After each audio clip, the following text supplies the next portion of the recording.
السلام علیکم ورحمۃ اللہ وبرکاتہ نحمدہ ونصلی علی رسولہ الکریم بسم اللہ الرحمن الرحیم۔ یہ واقعہ بہت ہی درد بھرا ہے، آپ حضرات اس واقعہ کو پورا ضرور سنیں۔ اگر آپ نے ہمارے چینل کو سبسکرائب نہیں کیا ہے تو چینل کو سبسکرائب کر دیں، ویڈیو کو لائک کریں۔ یہ واقعہ سچی حکایات کے پہلے حصے میں صفحہ نمبر 44 پر ہے۔ واقعہ اس طرح سے ہے کہ سمرقند میں ایک آل رسول میں سے بیوی ایک رہتی تھیں جو بیوہ تھیں، اور ان کے چھوٹے چھوٹے کچھ بچے تھے، چند بچے تھے۔ ان کے یہاں غربت کی وجہ سے کئی دن کا کھانا انہیں نصیب نہیں ہوتا تھا۔ ایک بار ایسا ہوا کہ جب انہیں کئی دن ہو گئے بغیر کھائے پیے تو وہ اپنے بچوں کو لے کر، اپنے بھوک سے بے چین تڑپتے ہوئے بچوں کو لے کر ایک مسلمان کے یہاں گئیں جو مالدار تھا لیکن برائے نام مسلمان تھا۔ وہ سیدہ زادی اپنے بچوں کو، اپنے بھوکے بچوں کو لے کر اس امید میں اس رئیس کے یہاں گئیں کہ اس سے کچھ کھانا طلب کیا جائے، مانگا جائے اور اپنے بچوں کی بھوک بجھائی جائے۔ انہوں نے اس سے جا کر کہا کہ میرے بھوکے بچے ہیں، انہیں تم کھانا کھلا دو۔ وہ رئیس آدمی جو دولت کے نشہ میں مخمور اور برائے نام مسلمان تھا، اس نے کہا، وہ کہنے لگا کہ تم اگر واقعی سید زادی ہو تو کوئی دلیل پیش کرو، چونکہ ان بیوی نے اس سے کہا تھا کہ میں آل رسول سے ہوں، میں سید زادی ہوں۔ اس پر اس نے کہا کہ اگر واقعی تم سید زادی ہو، آل رسول سے ہو تو کوئی دلیل پیش کرو۔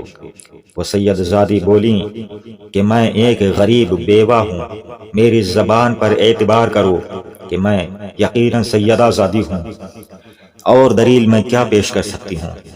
اس پر وہ شخص بولا کہ زبانی جمع خرچ کا معتقد میں نہیں ہوں، اگر کوئی دلیل ہے تو پیش کرو ورنہ یہاں سے جاؤ۔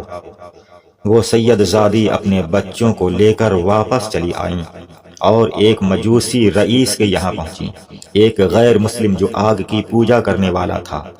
وہ رئیس تھا، اس کے یہاں آپ گئیں اور اسے اپنا سارا واقعہ بتایا کہ میں آل رسول سے ہوں، سید زادی ہوں اور میں بیوہ ہوں، میرے چھوٹے چھوٹے بچے ہیں، غریب ہوں، میرے بچوں کو کئی دن سے کھانا نہیں ملا ہے، بھوک سے میرے بچے تڑپ رہے ہیں۔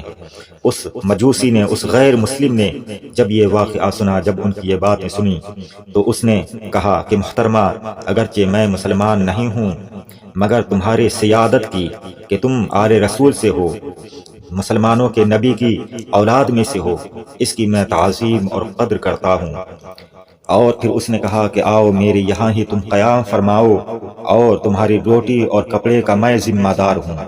یہ اس مجوسی نے کہا اور انہیں اپنے پاس ٹھہرایا اور انہیں اور ان کے بچوں کو کھانا کھلایا اور ان کی بڑی خدمت کی، عزت و تعظیم سے پیش آیا۔ وہ غیر مسلم، وہ مجوسی، وہ آگ کی پوجا کرنے والا۔ لیکن واقعہ یہ ہوا کہ رات کو جب وہ شخص جس نے ان سید زادی کو اپنے گھر سے واپس کر دیا اور ان کے بچوں کو اور انہیں کچھ کھانے کے لیے نہیں دیا، وہ مسلمان تو تھا لیکن برائے نام، بلکہ نام کا ہی مسلمان تھا۔ وہ رات کو جب سویا تو اس نے خواب میں حضور سرور عالم صلی اللہ تعالی علیہ وسلم کو جو دیکھا، اللہ کے رسول صلی اللہ علیہ وسلم کو اس نے دیکھا کہ حضور صلی اللہ علیہ وسلم ایک بہت بڑے نورانی محل کے پاس تشریف فرما ہیں۔ اس رئیس نے پوچھا کہ یا رسول اللہ صلی اللہ علیہ وسلم، یہ نورانی محل، یہ اتنا بڑا محل، یہ کس کے لیے ہے؟ اس پر حضور صلی اللہ علیہ وسلم نے فرمایا کہ مسلمان کے لیے ہے یہ محل۔ اس پر وہ شخص بولا کہ یا رسول اللہ صلی اللہ علیہ وسلم، میں بھی مسلمان ہوں، یہ محل مجھے عطا فرما دیجئے۔ اس پر اللہ کے رسول صلی اللہ علیہ وسلم نے اس وقت اس برائے نام مسلمان سے فرمایا کہ اگر تو مسلمان ہے تو اپنے اسلام کی کوئی دلیل پیش کر۔ اس پر وہ رئیس یہ سن کر گھبرا گیا۔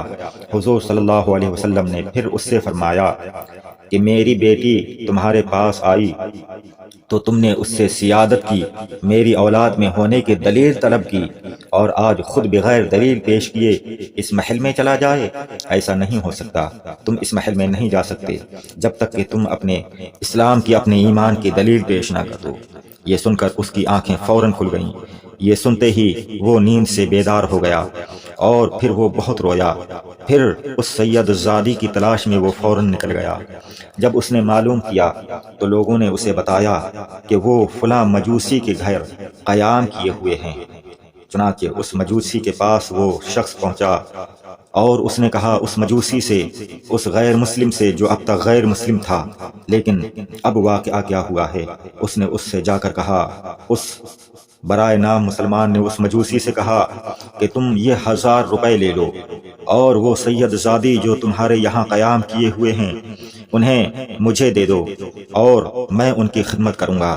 اس پر وہ مجوسی بولا کہ وہ نورانی محل 1000 روپیہ پر میں بیچ دوں؟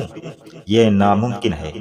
اور پھر اس نے مجوسی نے کہا جو اب سے پہلے مجوسی تھا لیکن اب وہ مسلمان ہو چکا ہے، اس نے کہا کہ سن لو، حضور صلی اللہ علیہ وسلم جو تمہیں خواب میں مل کر اور اس محل سے دور کر گئے ہیں، وہ مجھے بھی خواب میں مل کر اور کلمہ پڑھا کر اس محل میں داخل فرما گئے ہیں۔